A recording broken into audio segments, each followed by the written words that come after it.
Overreacting can be tiring, draining us of our self-respect, energy, and ultimately distracting us from the different goals we want to achieve in life. We might find ourselves snapping at small pet peeves, annoyances, and later some of us might even feel regret or guilt at our family and friends for this unwarranted behavior. We are unable to control how we respond in the heat of the moment. It almost feels as if there is an involuntary mental resistance to what is happening right now. And it's not just anger, it's also any action we take up unconsciously as a response to certain emotions we are feeling from within while being unaware of them. This could be stemming from fear, hurt, shame, or even guilt.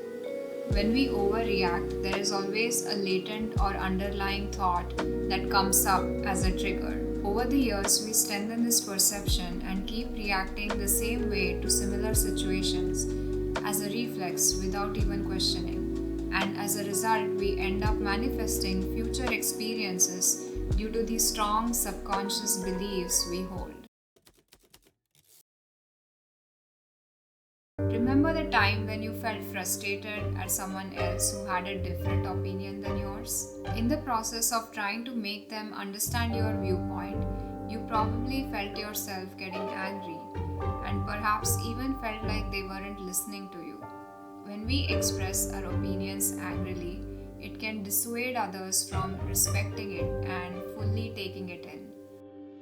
Sometimes anger can be the right response to a situation, but there is a way to convey it calmly that makes it more powerful than losing control over our emotions.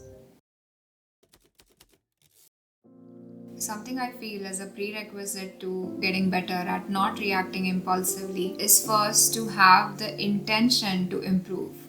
The next step we can take is train our minds by knowing and identifying our triggers and specifically what they make us feel.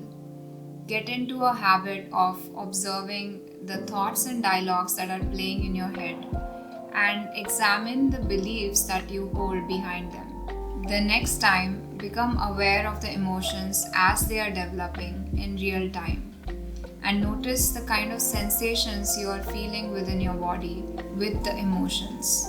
Another thing that has helped me is labeling my emotions impersonally.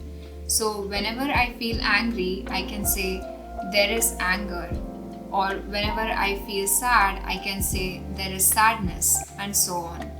When we put it this way, we detach ourselves automatically, and it creates a small space or gap between us and what we are feeling.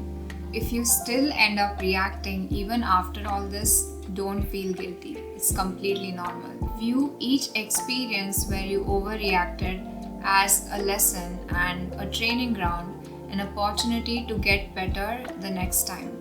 The goal is not to ignore your emotions, but to create a slight gap between you and how you feel. This can be a challenging process and it takes practice. It becomes easier when you approach it with a mindset of compassion towards yourself. At times, you might see yourself getting better at it in one area of your life faster than the others, and that's all good. As we practice more consistently, we react less and we start gaining back the power of our choice. Eventually, we reach a state of balance where we can hold a high degree of awareness to all the inputs available to us and formulate the most appropriate and effective response to the situation in spite of the way we feel. This frees up our mental resources, and now we have more energy available to do whatever else we wish to do in life.